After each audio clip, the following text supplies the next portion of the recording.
مشکل کی آسانی کا وظیفہ۔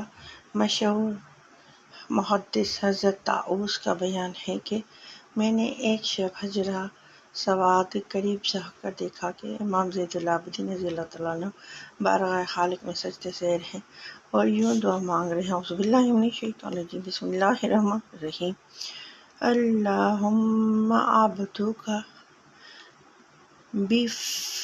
بفنائک مسکینک بفنائک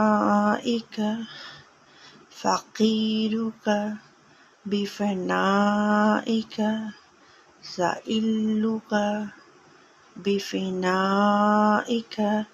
ترجمہ: اے اللہ، تیرے بندے تیری بارگاہ میں حاضر ہے، تیرا مسکین تیری بارگاہ میں حاضر ہے، تیرا محتاج تیری بارگاہ میں حاضر ہے، تجھ سے مانگنے والا تیری بارگاہ میں حاضر ہے۔ یہ سن کر میں نے یہ کلمات کو یاد کر لیا، پھر بھی انہیں پڑھتا اور میری مشکل آسان ہو جاتی۔ ویڈیو اچھا لگے تو لائک اور سبسکرائب کر دیں۔ اللہ ہم سب کی مشکلاتوں کو آسانی میں تبدیل فرما، ہم سب پر رحم فرما، ہمارے لیے رزق کے دروازے کھول۔